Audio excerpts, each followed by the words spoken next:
الفاتحة إلى سيدنا حبيبنا شفيعنا قرة أعيننا سيدنا رسول الله محمد بن عبد الله صلى الله عليه وسلم وأهل بيته وأزواجه وذريته وأنصاره وأصحابه وأحبابه أجمعين، ثم إلى أرواح كافة سادة الأولى من قرب أهل المال البقي وأهل زنب الفرج أجمعين، ثم إلى أرواح كافة أولى من قرب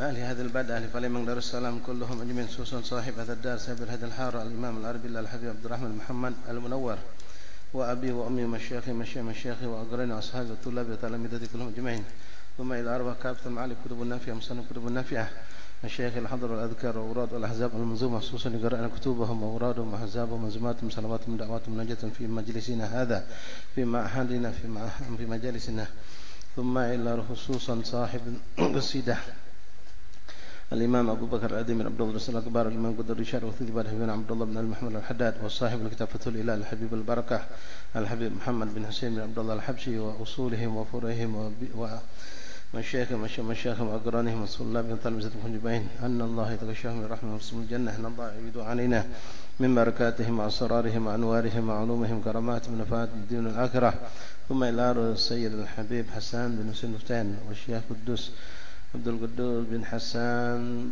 بمقدم وكافة أموات المسلمين أجمعين، أن الله يغفر لهم ويرحمهم برحمته وأعلانة الشفاء من كل داء والأمراض والسقم والألم، خصوصا الأستاذ الحبيب أحمد نفر بن عبد الله بن أحمد بن الكاف والحبيب بكر بن الحبشي والسيد عبد الله بن فؤاد بعبد والخبابة زينة بنتي عبد الله بن عثمان المدهج وأخيه الحبيب حسان بن عبد الله بن عثمان المدهج، وكل من أوصنا بالشفاء من إخوان أصحاب الأحباب، أن الله يشفيهم شفاء عاجلا شفاء لا يغادر سقما ولا عالمه، أن الله يأملهم بلطفه جل طويل الأمان في السماء والعافية تم استقبال الطاعة ويختم لنا ولكم ولهم بالحسنى في خدمة العافية إلى حضرة النبي. فاتحة.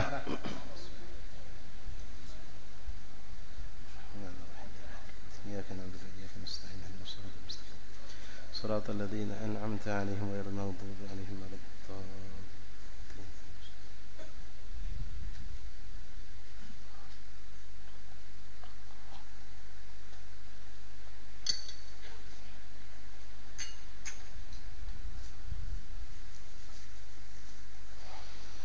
بسم الله الرحمن الرحيم. الحمد لله رب العالمين وبه نستعين على أمور الدنيا والدين، وصلى الله وسلم على خير خلق الله أجمعين سيدنا مولانا محمد صادق الوعد الأمين وعلى آله وصحبه حق قدره مقداره العظيم. رب اشرح لي صدري ويسر لي أمري واحلل عقدة من لساني يفقهوا قولي. ربي زدنا علما ويقينا وارزقنا فهما، اللهم ارزقنا فهم النبيين وحفظ المرسلين وإلهامك إلهام الملائكة المقربين. سبحانك لا علم لنا إلا ما علمتنا إنك أنت العليم الحكيم، وتب علينا يا رب إنك أنت التواب الرحيم، اغفر لنا وارحمنا وأنت خير الراحمين، فانصرنا على القوم الكافرين برحمتك وجودك وكرمك يا أرحم الراحمين يا أرحم الراحمين يا أرحم الراحمين. وصلى الله على سيدنا محمد وآله وصحبه وسلم. الحمد لله رب العالمين. معاشر الحبايب حبابات حاضرين حاضرات rahimakumullah, ikhwani jamaah majelis ta'lim di kediaman al-Imam al-Habib al-Barakah Abdurrahman bin Muhammad Munawwar Kampung Al-Munawwar ini rahmati Allah. Assalamualaikum warahmatullahi wabarakatuh. Alhamdulillah, thumma alhamdulillah, thumma alhamdulillah, lakal hamdu ya Rabbana, lakal hamdu ya Karim. Bersyukur kita kepada Allah Subhanahu wa taala yang kembali mengumpulkan kita di hari yang ke-20 malam 21 daripada bulan Zulhijjah, yang hanya tersisa mungkin tinggal 9 atau 8 hari lagi kita akan meninggalkan bulan ini dan sekaligus meninggalkan tahun 1441 Hijriah. Ma'asyarul habaib wa ba'd hadrakumullah. Alhamdulillah, nikmat iman, nikmat Islam Allah kurniakan kepada kita, dimantapkan Islam dan iman kita, diberikan sehat wal afiat, diberikan ketenangan, ketentraman, diberikan rasa aman dan nyaman yang saat ini masih banyak belum dimiliki oleh wong-wong. Ya, kita wallah nikmat luar biasa kita duduk di majelis ini, kita tak ada ngerasa tak nyaman, tak ada ngerasa tak aman. Duduklah kita berdekatan, duduklah kita berempetan, bersalaman kita sesama kita, tak ada sedikit pun ada rasa tidak aman. Tapi Masya Allah ya, kalau kita datang ke tempat yang lain, jangankan untuk duduk majlis semayang mereka tidak aman, ngerasa tidak aman. Subhanallah, kalau tidak pakai masker balik tahan, bahkan ada yang diusir. Kenyataan ini Dah pakai masker masuk langgar diusir. Sudah masuk langgar. Subhanallah. Ya, sedikit-sedikit nak nyuci tangan, sedikit-sedikit nak nyuci tangan. Kadang makai tak puas makai banyu, makai apa namanya itu? Netizen apa segala macam itu. Ya, masuk majlis. Anak kemarin hadir ada acara, 2 acara. Ya, kebetulan baik bagi situ.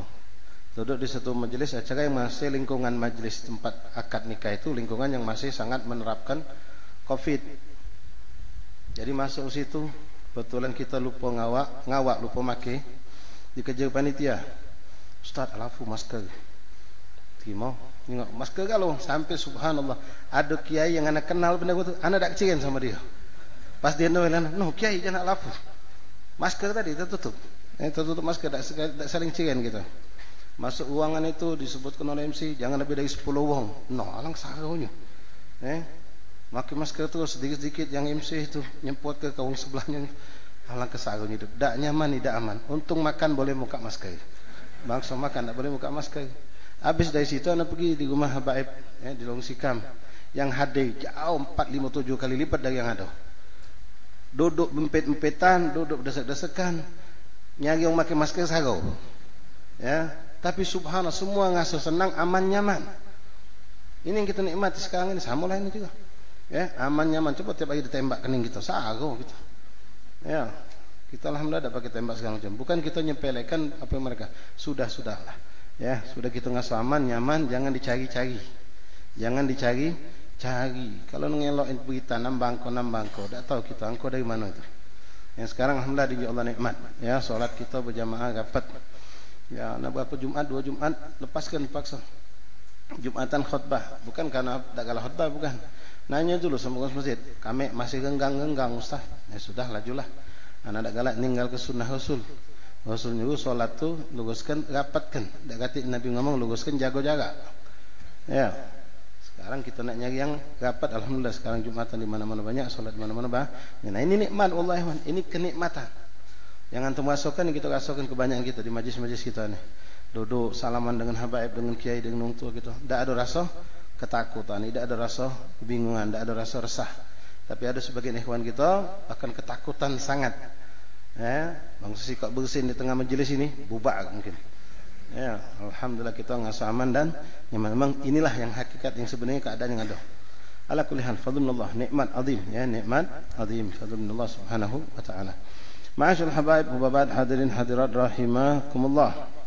Lanjutkan kita pembahasan kita dari kitab Fathul Ilah Bima Yajibul Abdul Maula yang dikarang oleh Al-Arbillah Al-Habib Al-Mufti Madhab Syafi'i Darul Haramain Makkatul Mukarramah Al-Habib Muhammad bin Hussein Al-Habsyi, orang tua daripada Al-Habib Ali bin Muhammad bin Hussein Al-Habsyi Sayyidul Maulid.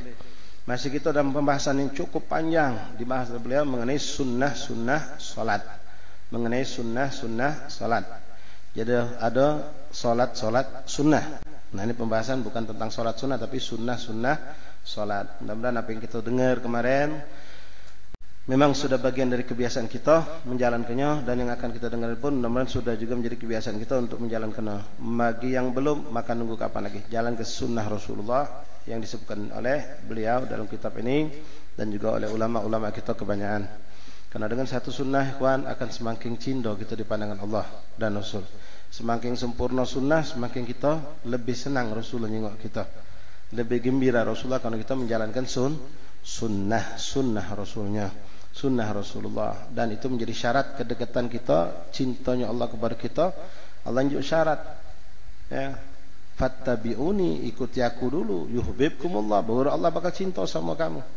Jadi orang tak galak melok Nabi, ya tak baca nak dapat cinta dari Rasul. Kita pun akan diakui insya-Allah sebagai orang yang mencintai. Faman ahya sunnati faqad ahabbani. Siapa yang hidupkan sunnah aku berarti orang itu cinta sama aku, kata Rasulullah. Nabi langsung ngakui, bukan kita ngakoi.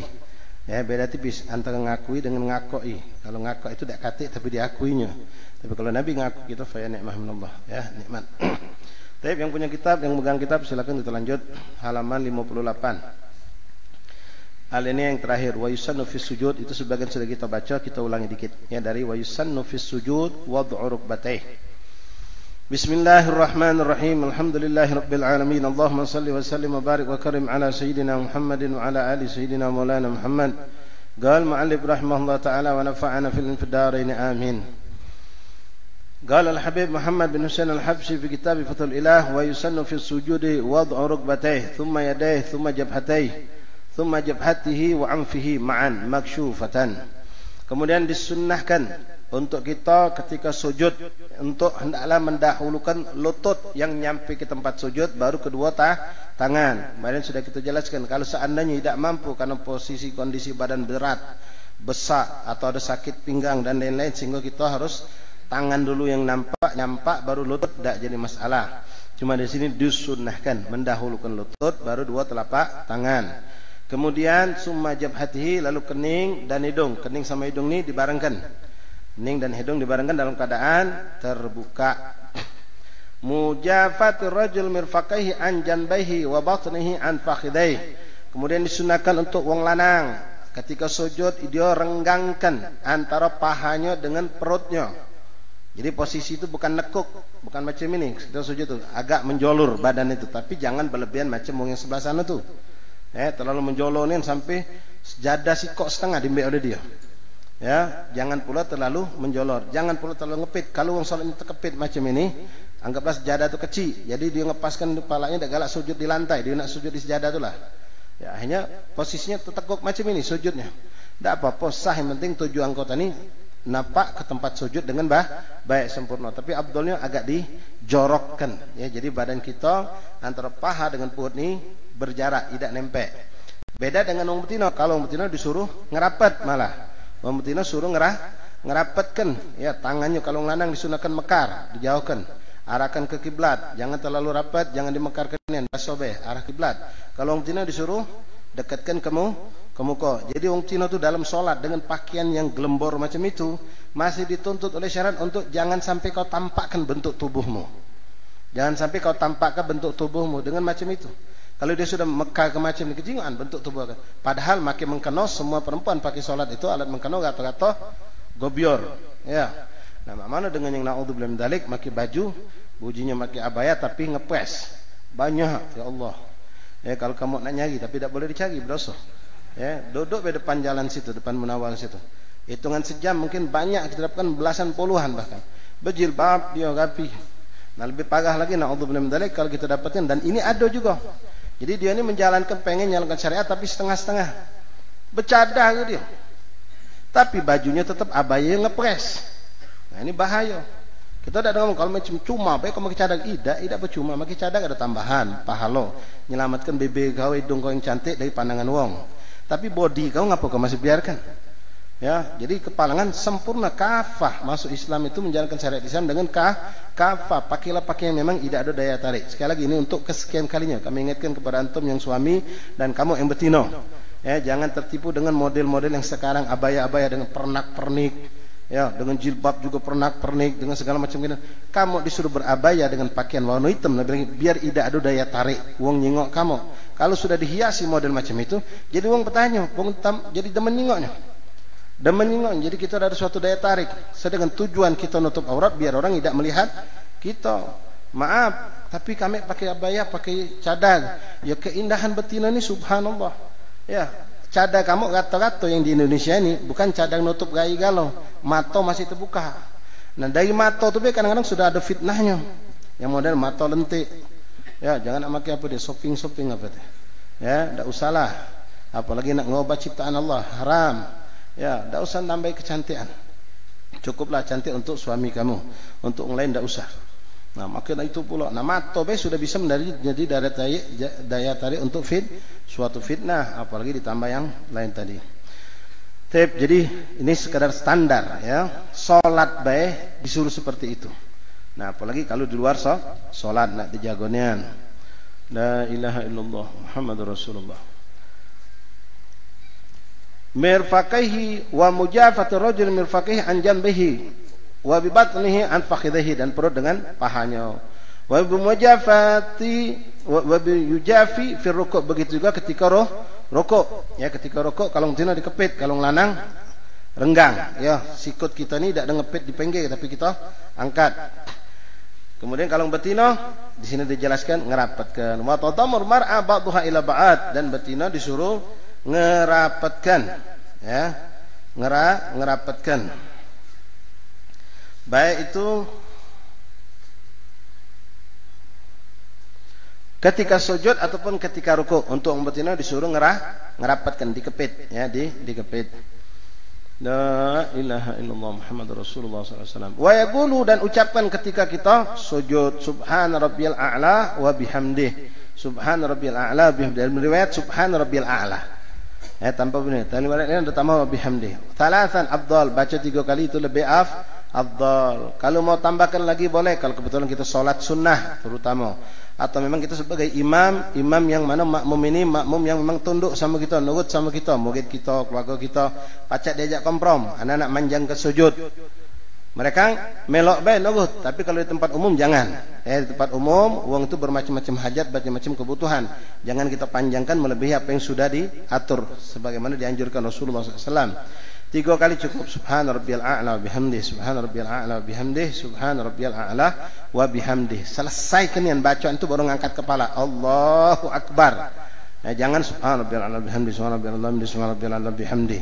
Sambil berjalan yang ketiganya kepala. Jangan. Selesai kenian. Kita ini sujud dalam keadaan kondisi paling dekatnya sama Allah. Paling merendahkan dirinya kita di hadapan Allah. Maka pujilah Allah dengan serius, dengan benar. Subhana rabbiyal a'la wa bihamdihi, maha suci engkau wahai zat yang maha tinggi. Wa bihamdihi, dan segala puji syukur untukmu ya Allah. Maha suci engkau dan maha terpuji engkau ya Allah. Baca dengan 3 kali, itu disunnahkan. Wa yazidul munfarid wal imam mahsuran radu, yang mana makmumnya ridha untuk dipanjangkan bacaan, tambah seperti kita baca ketika habis salat witir, subuhun kudus rabbul malaikati waruh, subuhun kudus rabbul malaikati waruh, itu boleh tambahan. Dan juga dalam rukuk boleh ditambahkan ini. Boleh ditambahkan ini. Ini bukan tambahan dari Muhammad, tapi memang ada riwayat hadis yang mana Rasul pernah membacanya.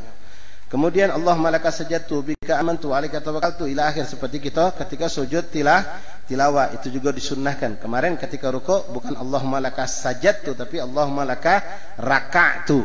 Yang ketika sujud diganti Allahumma laka sajadtu wa bika amantu alaika tawakkaltu, terus sampai selesai seperti bacaan ketika sujud tilawah. Tapi ingat, ini kalau kita memang salat dewean ketika tahajud, qobliyah, ba'diyah dan seterusnya.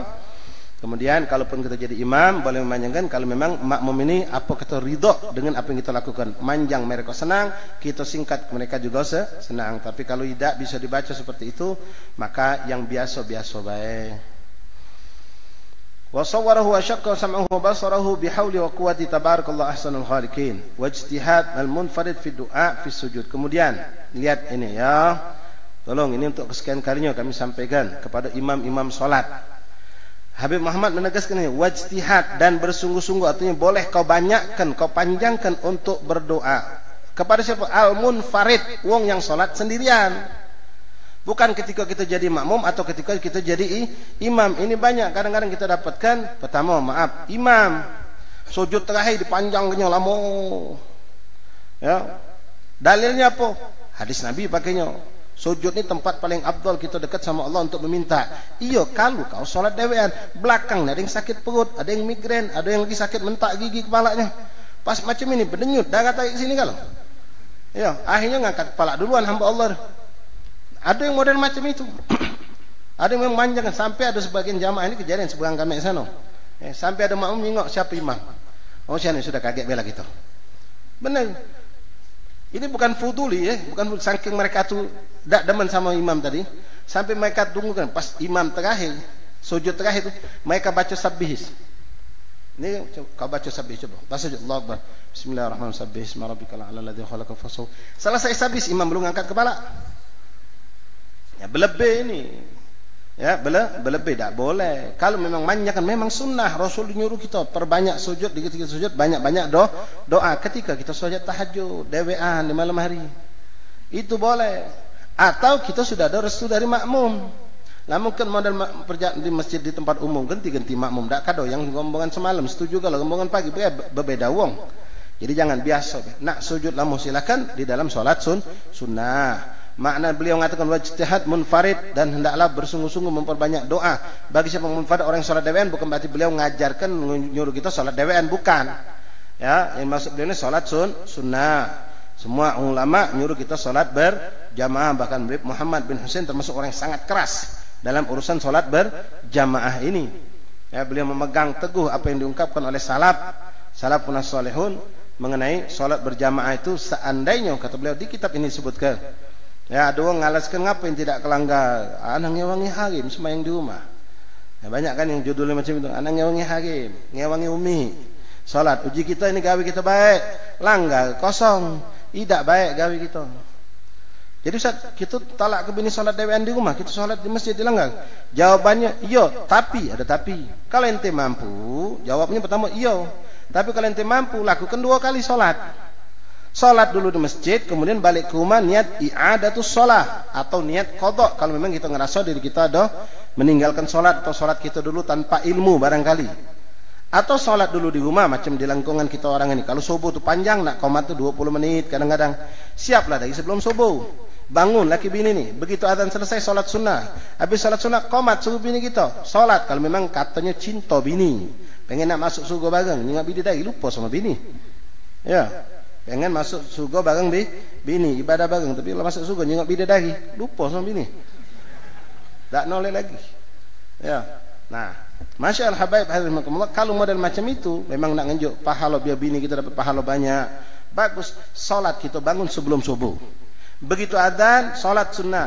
Selesai solat sunnah, ini kalau lingkungan kita ya, kebanyakan lingkungan pinggir-pinggir sungai ini, lingkungan kampungan habaib dan wong Palembang lama biasanya panjang wikitnya, tidak langsung qomat. Selesai solat sama bini kita, mentu ke masjid solat lagi. Niat i'adatus shalah, ngulangi solat. Atau niat qadha barangkali kalau memang kita mengqadha. Ustaz, boleh tak jadi imam 2 kali? Boleh. Ngimamin bini balik kelanggar, kita kebetulan memang tunjuk imam, jadi imam lagi, boleh. Cuma afdalnya kalau nak qadha suruh orang lain jadi imam, kita menceng di belakang jadi makmum. Kalau kita jadi imam boleh baik tetap. Cuma kata ulama khilaful aula. Jadi kalau tidak digawekan lebih afdal, mana khilaful aula tu. Bukan makruh, lebih rendah dari makruh. Jadi biarlah orang lain jadi imam. Tapi kalau kita lihat orang lain tidak kati yang pacak jadi imam, bacanya tak benar segala macam lah, bukan kita ngasal lebih, bukan. Memang kita ni yang paling tepat untuk jadi imam. Jadi imam lagi tak apa-apa. Nah, kalaupun sampai kata Nabi Muhammad, tidak ada pilihan antara 2 cuma. Imma kau solat di masjid atau di mushola, bini kau solat dewean. Model misalnya habis solat adzan subuh kan banyak di luar-luar tuh. Habis adzan subuh, pokoknya solat sunnah langsung qomat. Tak sempat kalau kita nak solat 2 kali sama bini kita, misalnya baik. Ya. Pilihan cuma sikok, solat sama bini di rumah atau solat di masjid tapi bini solat dewean. Maghrib misalnya waktunya sempit, apa yang dipilih? Biarlah bini kita solat dewean di rumah, kita solat di masjid, lebih afdal daripada kita solat di rumah masjid kosong, musola kosong. Taib habaibun al-kiram, hubabat hadirin hadirat rahimakumullah.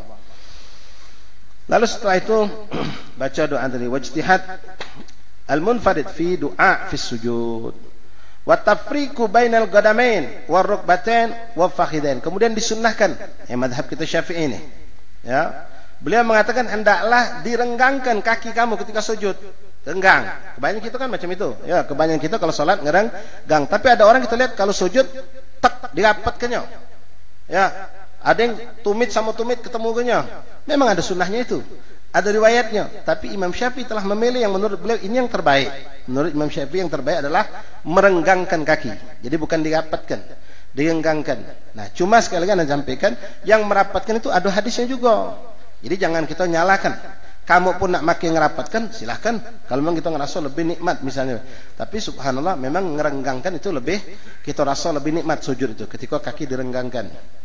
Jadi direnggangkan antara 2 kaki, bainal qadamain wa rukbatain, antara 2 lutut, jangan dirapatkan, renggangkan juga. Wa fakhidain, antara paha kita, paha dengan lutut, ya itu renggang. Begitu juga kaki kita, telapak kaki direnggangkan. Wa wada'u kaffai hadful mankabain, dan letakkan telapak tangannya sejajar dengan bahu. Maksudnya ketika kita sujud. Ya, wong sujud ini macam-macam. Ya, ada yang macam ini, sejajar dengan dadonya, tangannya tadi itu. Ada yang maju ke depan, ada yang sejajar dengan bahu. Nah, yang afdal kata beliau sejajar dengan bahu. Ada orang kan kebanyakan sejajar bahu dalam arti kata di depan, ya, di depan. Ada yang samping macam ini, ada yang di depan macam ini. Boleh galau. Yang penting telapak tangan nempel ke tempat sujud. Afdal ngadep kiblat, adong macam ini. Boleh-boleh baik, adong sujud macam ini misal. Atau macam ini, temelekai jangan belembang. Ya, sujud macam ini. Silakan, tak apa, penting nempel ke tempat sujud tangan ini. Tapi afdalnya ngadep kiblat. Kalau lanang digenggangkan sejajar dengan bahu. Kalau betina dirapatkan menempel ke muka. La ilaha illallah. Tapi hati-hati kamu kalau yang betina makin mengkeno zaman namuh. Zaman mengkeno dulu kan masya Allah. Gobior yang model mengkeno bukan setaan, terusan. Ya, panjang ininya make tambahan. Nah, kadang-kadang kelebihan dasar ini kadang-kadang nyampak ke lantai, nyampak duluan tangan tadi sehingga dasar nyampak kening kita sujud di kain tadi. Nah, kalau kening kamu sujud di kain, tidak sah sholat. Karena syarat sujud tidak boleh sujud di sesuatu yang bergerak dengan gerakan tubuh kita. Jadi kalau model macam itu tarik tangan, kan rapat kamu tuh. Kadang-kadang ada yang terlalu lebar, tapi walaupun itu sangat jarang terjadi. Lalu beliau mengatakan, wa wad'al kaffain hadwal mankibain, wa wad'u asabi'i yadain, wa dhammu asabi'i yadain. Kemudian jangan kau mekarkan, jangan perlu dirapatkan, rapat biasa baik, ya, rapat tapi biasa. Kedua tanganmu, wastiqbalha, dan arahkan ke kiblat. Arahkan ke kiblat, bukan ngarah ke muka, bukan ngarah ke kanan kiri.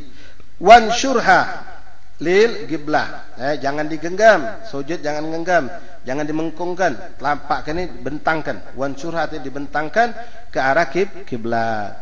Wan nasbu qadamain wa kashfuhuma wa ibrazuhuma min thawbih. Ini untuk nganang. Hendaklah salat itu kau benar-benar tegakkan kau punya kaki.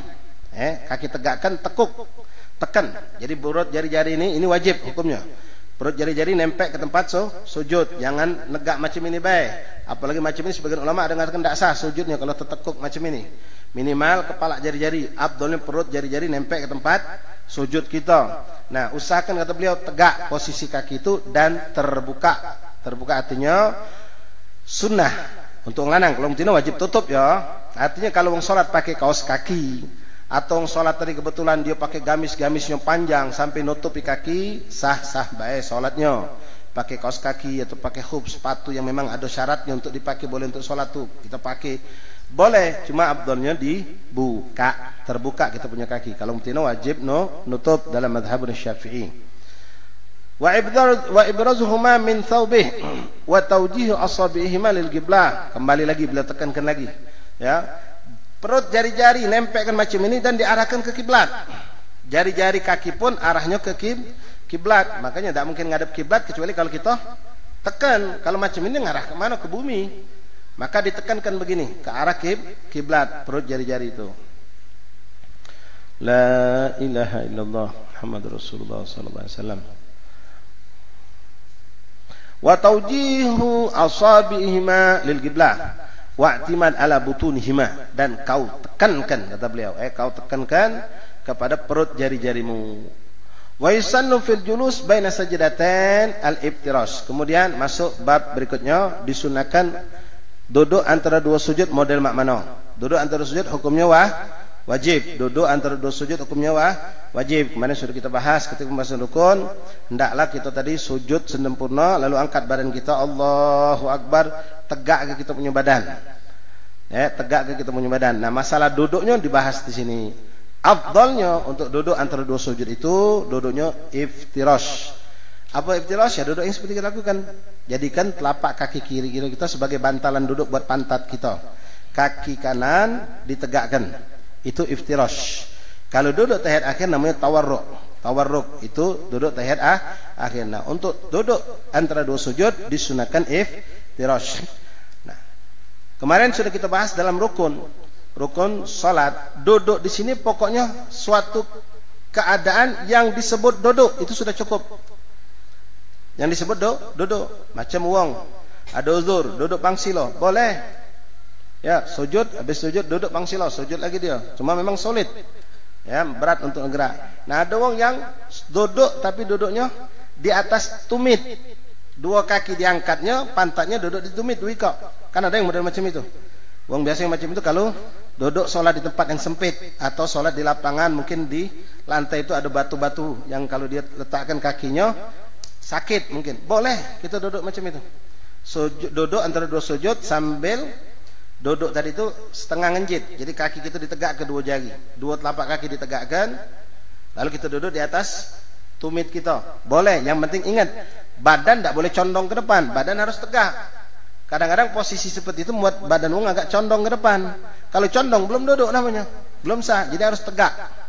Harus tegak. Walaupun posisi kita duduk di atas tumit tadi, kita harus tegak ke badan kita. Lurus, tomak nina. Dan disunahkan baca yang dianjurkan oleh Rasulullah SAW. Jadi Abdullah tadi iftirash. Ya. Nah Ustaz, ada orang semi iftirash. Mak tu semi iftirash. Ya. Dia duduk, kalau iftirash tadi kan duduk pantat di atas telapak kaki kiri, kaki kanan ditegakkannya. Nah ini anda jengok Ustaz, ada orang tu solat, dia duduk di pantat kaki kiri, tapi kaki kanan ini tidak ditegakkannya, dia tekuknya macam ini. Itu biasa lagi kecapean. Ya, orang lagi kecapean kadang-kadang nak negak ke itu. Jadi tidak tegaknya, digolingkannya. Ya, apa hukumnya? Ya boleh juga, tidak apa-apa. Cuma afdalnya iftirash seperti tadi. Itu afdalnya.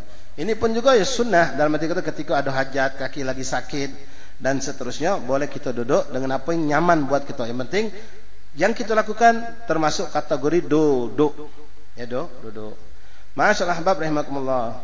Nah mungkin ini juga ada terjadi ya. Ada orang yang Ustaz, ada orang kampung kami tu wongnya Masya Allah Ustaz, udah tua, gemuk badannya tu. Jadi kalau dia nak duduk dua antara sujud tu dia tak pacak, tangannya masih nampak. Jadi habis sujud dia ngangkat badan tu, tangan masih berpegangan di lantai. Kalau memang itulah maksimal yang dia mampu, ya sudah sah. Udzur berarti orang ini. Kan ada yang model macam itu kan. Nak duduk ni kalau dia nak sujud lagi sago buat dia. Hanya dia ngimbangi sambil megang, ada yang dua tangan, ada yang tangan sikok. Masih nahan macam meging badannya, itu sudah udzur namanya, tidak apa-apa, tidak memenuhi syarat dalam hal itu boleh, ya, karena udzur tadi itu. Ma'asyiral ahbab ikhwan hadirin hadirat rahimakumullah. Alhamdulillah rabbi zidna ilma wa yaqinan. Wa yusalla fi julus baina sajdatayn al-iftirash wa wad'u yadayhi qariban min rukbatayhi. Nah, perhatikan ya.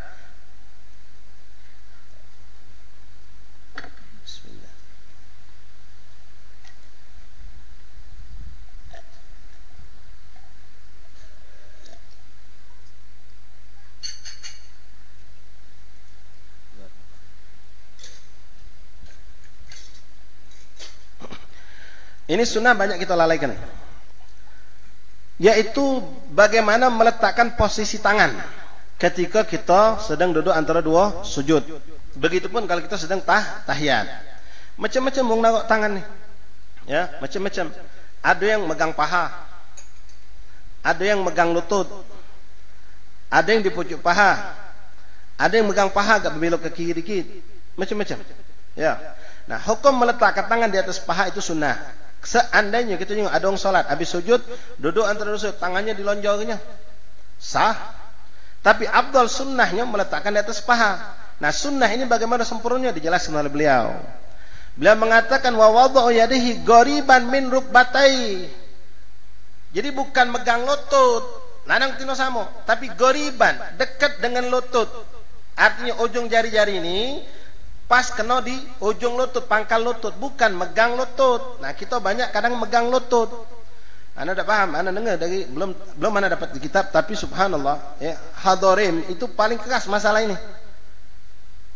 Anda dengar Habib dari Sumbai sana, dulu ada Habib Muhammad bin Ali bin Al-Mushahab. Habib Muhammad mungkin sebagian Habib kenal. Anak Habib Ali Jenggot Abang, tentu beliau dapat dari abahnya. Ketika beliau mendidik dulu, masya Allah kita ini dididik galau oleh Habib-Habib kita. Semayang tu salah dikit kaki diketok pakai kotan. Itu kalau nyungak cocongnya, sholat, tangan megang lutut, pakai koton, ketok langsung. Ondo ke jari kau. Ada yang ucapan seakan-akan di situ, ada iblis melok bahasanya itu.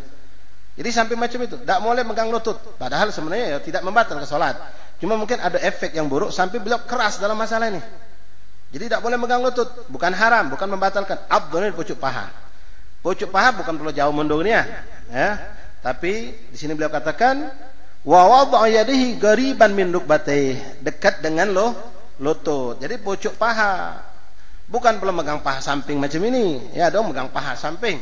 Enggak, pucuk paha, di pucuk paha, lutut jangan kita pegang. Biarkan lutut terbuka di pucuk paha dan mendekati lutut, itu afdalnya. Ya. Ini berlaku buat salat berdiri yang biasa ataupun wong salat duduk sama. ya karimu. Wa nashru asabi'ihima wa dhammuhuma qailan, dan dia punya tangan tadi itu dilepaskan, tidak dirapatkan, tidak pula digenggangkan, biasa baik. Ya, tidak rapatnya, tidak dirapat cak ini, tidak digenggangkan, biasa baik. Kembali lagi arahkan ngadap kiblat. Jadi bukan megang paha, ya, macam menyengkem, bukan. Lebarkan, kaparkan tangan di atas paha tadi. Kemudian dengan posisi seperti tadi, jaraknya jangan sampai megang lutut, jangan perlu terlalu mundur di atas paha gitu. Lalu bacalah kata beliau doa. Nah di sini juga nastaghfirullah wa natubu ilaih, banyak nih wallahi baik ikhwan fillah kita lalai. Padahal di saat ini kita duduk bersimpuhnya simpuh seorang hamba kepada Allah, cantik. Ya kalau murid duduk pangsilo depan guru dengan murid yang duduk iftirash, itu lebih menunjukkan ta'adduban wa tawadhu'an murid kepada guru kalau duduknya iftirash. Walaupun tidak gampang. Ya. Ustaz Naufal bin Abdullah bin Ahmad bin Hamid Al-Kab itu nedik murid-murid model macam itu. Kalau duduk iftirash. Kalau yang tidak biasa pertama, semutan baca. Ya memang itu paling ta'addubnya. Kita kalau ngadep orang tua, ngadep habaib, kita biasanya ketemu kiai, duduk ada pangsila. Kalau pangsila kesannya kurang adab. Ya, walaupun itu sudah bagus pangsila, tapi kaki simpan, jangan kaki jolo ke. Ya, kalau memang lagi kaki sakit, njuk ridak tutup. Itu caranya kan. Ada adab kalau ada etika, kalau ada saat kita harus sulit, kita ada jalan keluarnya untuk tetap berjaga adab. Nah, afdalnya duduk iftirash. Ya, tapi kalau duduk iftirash ini belum biasa, langsung tahu nak duduk depan kiai sejam. Duduk iftirash, dengan lagi bergoyang sini, nyampu lagi kiai. Ya, duduklah sebangku kita. Kalau memang tidak sanggup ya duduk pangsilo, tidak apa-apa, kaki kita simpan. Ya, jangan sampai dihulurkan. Ma'asyal habaib rahimakumullah, lalu baca kata faqailan dan gailan, berbacalah apa yang diajar Rasulullah. Baca Allah wa nasihat berdiri ana, dan kita galau-galau rasakan keledatan ibadah itu di antaranya di tempat ini. Ketika kita ngomong di hadapan Allah dengan 7 permintaan. Yang mana permintaan ini benar-benar permintaan dari orang fakir kepada Allah yang maha kaya. Seorang hamba yang hina dina di hadapan Allah yang maha perkasa dan gagah, yang maha pengrahim, yang maha karim, yang maha kaya Allah. Dengan keadaan kita duduk seperti itu, duduk menghamba seorang hamba di hadapan tuannya, mata nunduk memandang tempat sujud, lalu kita ucapkan Rabbi ighfirli, ya Allah ampunilah aku, warhamni, sayangilah aku ya Allah, Rabbi ighfirli warhamni wajburni, aturlah hidupku dengan baik ya Allah, sebaik-baik keadaan. Rabbi ighfirli warhamni wajburni warfa'ni, angkatlah derajatku ya Allah, warzuqni, minta rezeki, berikanlah aku rezeki ya Allah, wahdini, bimbinglah aku ya Allah, wa'afini wa'fu anni, berikanlah aku keselamatan, afini, keselamatan, wa'fu anni, dan kembali lagi maafkanlah aku ya Allah. Nah ini kebanyakan kita lalai, apalagi maaf salat sunnah, salat tarawih yang ngebut, Allahu akbar, Allahu akbar, Allahu akbar, baca mau ngeri kita. Permintaan yang seharusnya kita ucapkan dengan hati yang hadir, dengan pelan, dengan hati yang ucapan yang lembut, kita baca terabas. Sambil bergerak ini kita baca terus. Rabbi fili warhamni jibrin fa'na zinadina afina Allahu akbar. Sami Allah, nastaghfirullah natubu ilaik. Biasakan ikhwan, yuk kita hijrah. Dalam lagi kita akan masuk tahun baru hijrah Islam. Hijrah salat kita. Ya, kita ni salat melok cara orang tua salat, tapi kita tidak melok cara benarnya. Semayang. Ya, dalam lagi ada hal dari dulu salaf kita. Tapi benar tak cara kita macam cara mereka? Ya, sama tak cara kita, solatnya, perbuatan kita. Cuma melok judulnya sama, tapi perbuatan kita ternyata beda. Jadi benar kan solat dengan sempurna. Ila akhir doa Rabbi ighfirli warhamni wajburni warfa'ni warzuqni wahdini wa'afini wa'fu anni. Wa yusannu jalisatun khafifatun lil istiraha gadar julus baina sajadatain ba'da kulli sajadah yagumun anha illa sajadati walawa.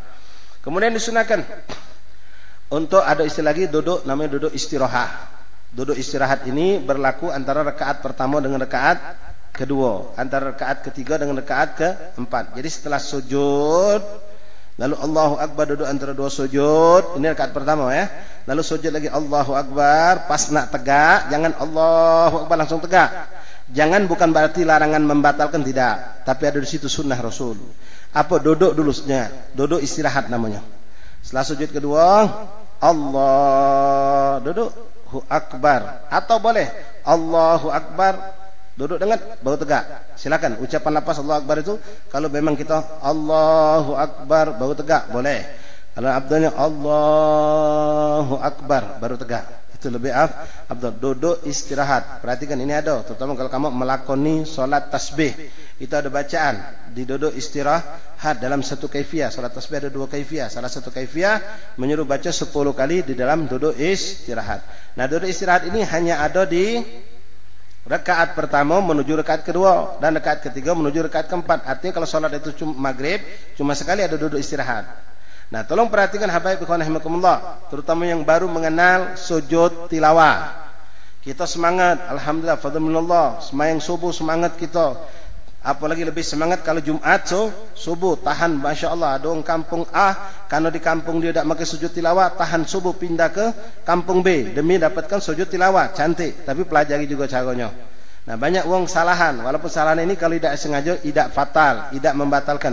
Tapi kalau dia tahu dia lakukan, boleh jadi dianggap menambah rukun. Apa itu? Dia melakukan duduk setelah sujud. Jadi kalau sujud tilawah itu, habaib ummahat khababat ikhwan rahimakumullah, ketika sujud nih, sujud misalnya kalla la tuti'hu wasjud waqtarib, kita ambil contoh surah Al-Ghalam, Allahu Akbar, langsung turun sujud. Selesai bacaan langsung Allahu Akbar, tegak, tak pakai duduk dulu. Tak pakai duduk dulu, duduk istirahat. Nah, sebagian orang tak paham duduk dulu karena kebiasaan salat macam itu dia. Ya, baru tegak. Nah, kalau tak tahu benerilah. Ya, jangan pakai duduk dulu, tapi langsung tegak karena tidak disunnahkan. Tidak disunnahkan duduk istirahat di situ. Jadi habis sujud langsung tegak. Nah, lebih parah lagi kalau dia sengajakan.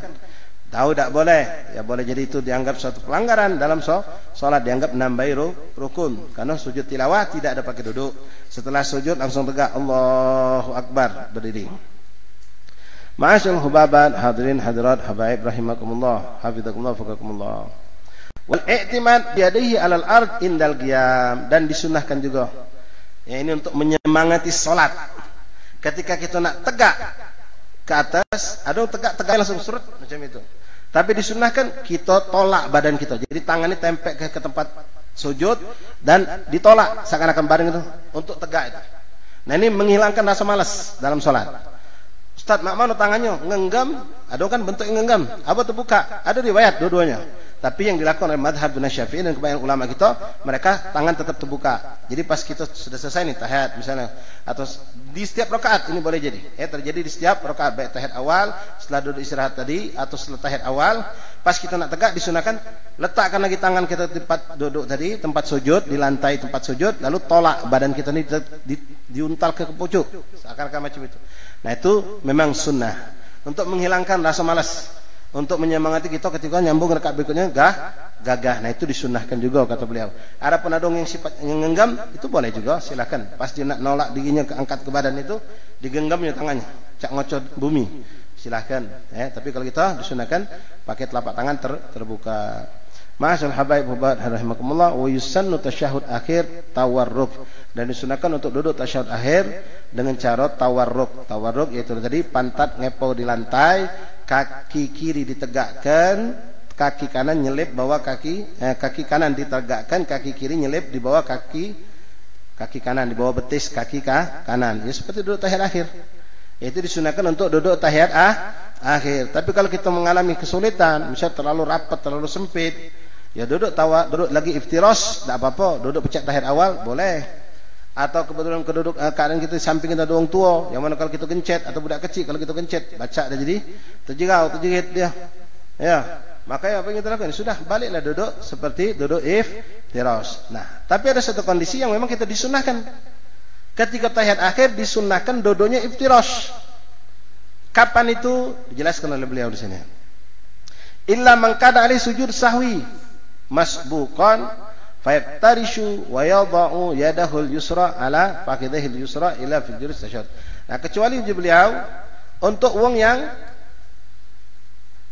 masbuk terlambat kita. Imam tahiyat akhir dengan cara duduk tawarruk, kita duduk tahiyat awal, atau orang yang mau melakukan sujud sahwi. Yang mau tahu sujud sahwi. Nih, kita salat belakang imam. Kalau imam ni orang pintar, paham tentang sunnah dan makmum juga ngerti, dia pacak nebak, bukan kasyaf. Ketika imam itu tak subuh nih, lupa kunut.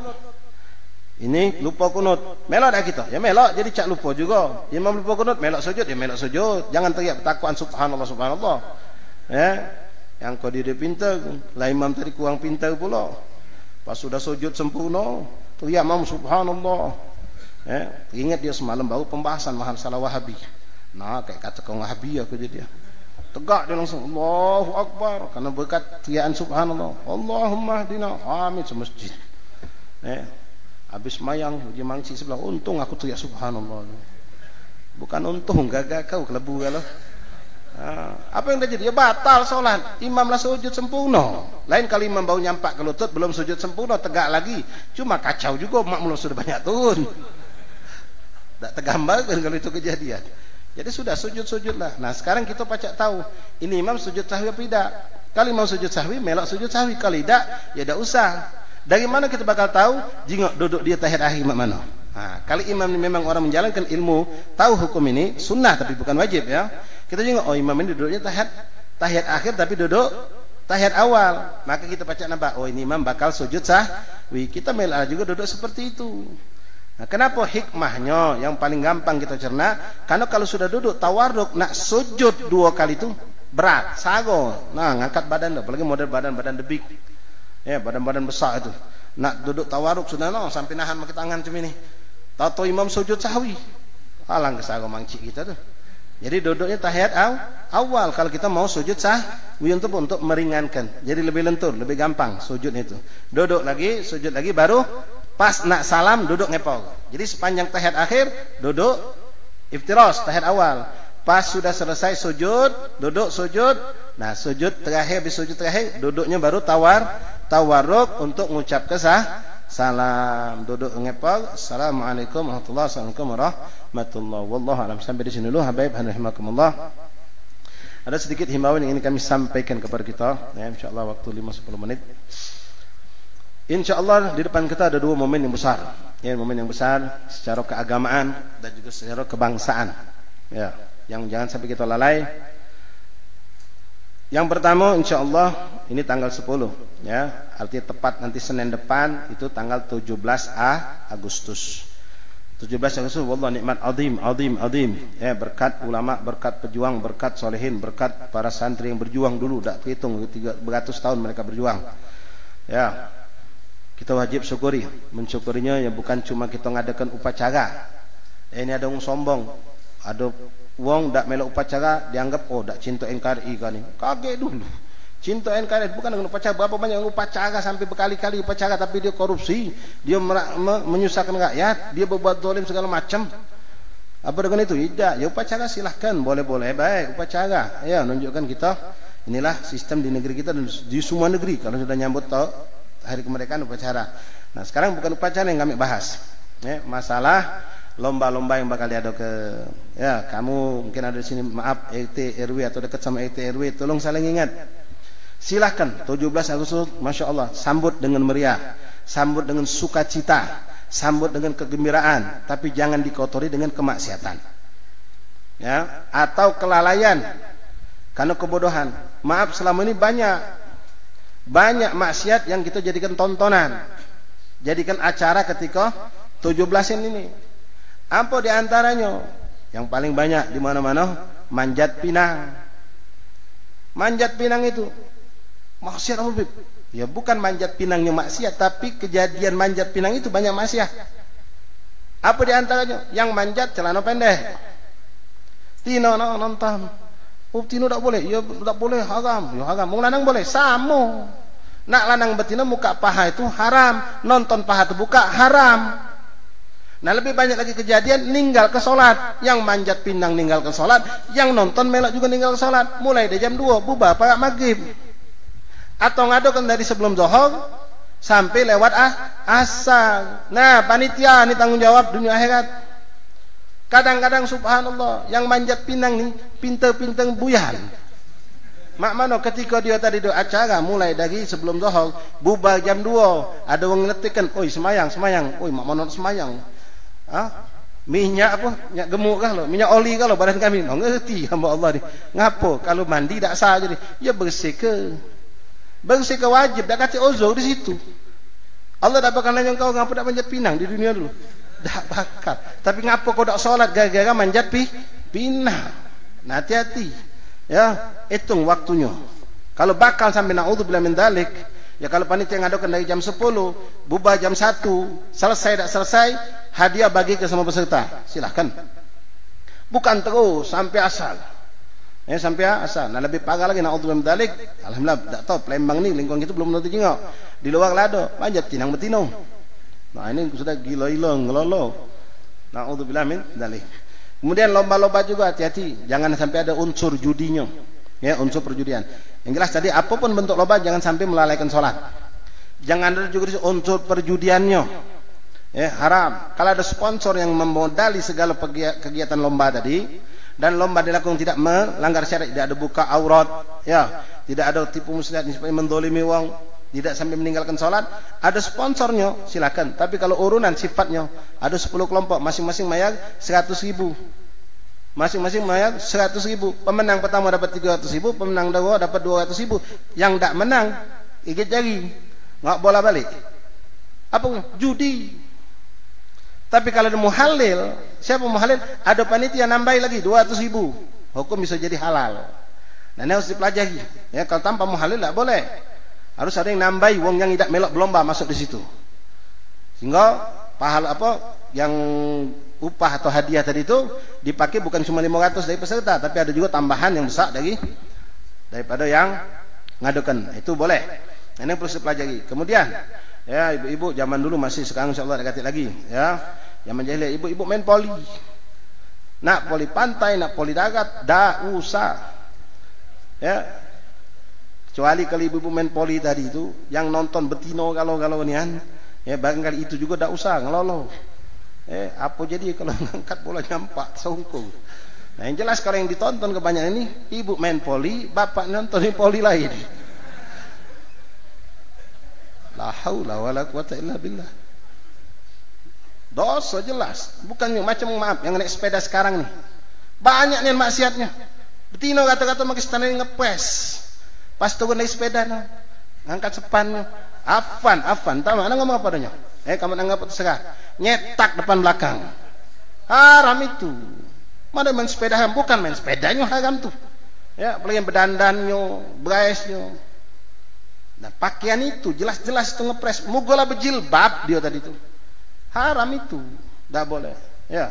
Kemudian masuk juga lomba busana muslim. Ya kan nak ngadokan. Ya ini kan nak masuk tahun baru Islam. Gabungkan, boleh gabungkan. Tahun baru Islam sambung nyambut 17-an. Tapi budak kecil baik yang lomba busana muslim, tak usah ibu-ibu. Sudahlah, ya. Betino tak usahlah. Lanang tak usahlah. Budak kecil-kecil apa-apa buat lucu. Enjuk hadiah galau-galau. Jangan yang menang baik diunjuk hadiah. Senang ke kalau memang untuk budak kecil dan lain-lain. Walhasil khulasahnya globalnya, ikhwan rahimakumullah, perhatikan. Nak ngadukan boleh nyambut 17-an. Tapi jangan bertentangan dengan syariat Islam. Muka aurat, berkumpul lanang betina, apalagi sudah nonton lanang betina tumpek-umpek kami. Nah, kalau sudah ngadukan organ tunggal apa, tidak usah kita bahas lagi. Sudah jelas-jelas itu terlarang, haram hukumnya. Siapa yang ngodalinya, siapa yang izinkannya, nanggung dosa galo-galo. Yang izinkan dapat dosa, yang izinkan dapat dosa, yang nyumbang dapat dosa. Nah, Bib, mana Bib solusinya? Bib? Kami ini dipinta oleh IT, Bib. Kalau kami tidak nyumbang, kakek saru urusan kami sama IT. Ya. Sedangkan kami tahu benar di antara acara yang bakal diadakan ada yang bertentangan dengan syariat Islam. Ada juga yang tidak bertentangan dengan syariat Islam. Tak pacak ni apa kita tolak. Pacak dinego ke, ya sudah aku nyumbang aqua belas 10 aku kirim ke. Pacak dinego macam itu. Sudah selamat kita ngirim aqua untuk acara apa yang kira-kira dibutuhkan minuman. Kalau tak pacak ni juga ya sudah kita pasang niat. Ya Allah, aku niat ini karena aku tak pacak lagi berkelit dengan urusan ini, tapi aku niatkan untuk nyumbang yang halal di mainan ini. Di antara perlombaan yang halalnya Allah. Aku tak ridho nyumbang untuk yang haram. Ya kalau cuma nyumbang baik, tahu ada yang haram, organ tunggal 3 hari 3 malam misalnya ya bukan tahlil baik, organ tunggal 3 hari 3 malam. Misalnya tahu sudah bahkan datang kemudian segala macam maksiat, ya jangan kita nolong, ya. Jangan menolong suatu kemungkaran. Ta'awun al-birri wa taqwa wa ta'awun al-itsmi wal udwan. Jadi hati-hati ikhwan rahimakumullah, saling ingatkan warga, ingatkan RT RW, Jangan sampai nikmat yang benar-benar hebat dari sisi Allah kemerdekaan ini kita syukuri dengan cara yang salah, malah jadi kufur nikmat. Dan jangan lupa, biasanya kalau nyambut 17 ini tidak selesai sehari 2 hari. Ya, sampai berapa hari? Tanggal 17 Agustus, tanggal 18, tanggal 19 malam nyambut tahun baru Islam, maca doa nutup tahun, maca doa awal tahun. Nah, ngadakan manjat pinang kadang-kadang hari ketiga. Anda sampai gini, dia kamu ningah ya kita nih. Jangan kakek sampai lupa malam ini tahun baru Islam. Sampai Pak Magib masih sekampung hangat. Naudzubillah azab gitu ngami sekampung. Biasa kita kumpul ngadep langgar kami lanang betino. Bahkan yang balik pasar biasa jam 5, jam 4 sudah balik. Nak nyambut tahun baru Islam dengan maca doa awal tahun, akhir tahun. Gara-gara kita ngadakan acara-acara tadi di hari itu, ya jatuhnya hari Rebu kakek itu. Ya Senin 17, 18 Selasa, Gebu malam. Itu malam awal tahun baru Islam. Nah, jangan sampai kita lalai. Bila perlu Gebu itu jangan maki acara apa-apa, karena ada memang walaupun hadisnya tidak kuat, disunahkan puasa ditutup tahun dan dibuka tahun. Nah, puasa kalau pacak, tidak pacak ya sudah labas.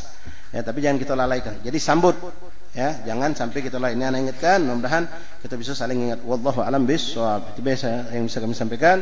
Insyaallah ya, untuk majelis kita Senin depan bertepatan tanggal 17 Agustus. Ya insyaallah tetap jalan. Ya kalau memang libur nanti Rabu kami sampaikan. Ya Rabu majelis tetap Jabib Cik, kecuali Rabu pas nutup tahun Hijriah kita libur. Ya Rabu malam tahun Hijriah, Rabu malam Kamis baru libur. Tapi malam Rabu ini majelis Jabib Cik tetap ada. Jangan salah ya. Sudah nyampe kedua kali, sampai kalau Ustaz tadi ngomong libur Rabu ini. Payah kan tapi macam itu. Ya, sudah diulangi. Jadi Rabu ini majelis Habib Cik tetap ada. Yang libur tu malam Rabu berikutnya nanti. Untuk Senin karena 17-an insyaallah ya kita majelis tetap ada insyaallah ya, kalau memang bakal ada sebab dan lain-lain libur insyaallah kita sampaikan di hari Rabu nanti. Wallahu a'lam bishawab. Bismillahirrahmanirrahim. Alhamdulillahirabbil alamin. Allahumma salli wa sallim ala sayyidina Muhammadin. Sayyidina Muhammad ya Rabbana i'tarafna bi annana wa annana asrafna ala ladha asrafna fatub alaina tauba taghsil حوبا واستر لنا العورات وآمن واغفر لوالدينا ربي والأهل والإخوان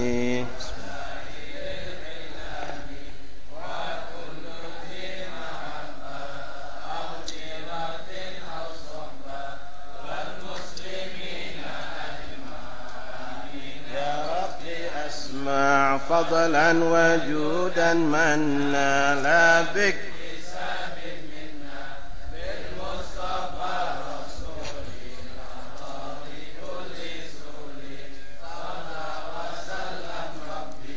عليه عد الحب وآله وصحبه إدادة تحصي الصحب والحمد. Tolong bantu bagi. Fatihah bil qabul wa tamliku ila hadratir Rasulullah sallallahu alaihi wasallam.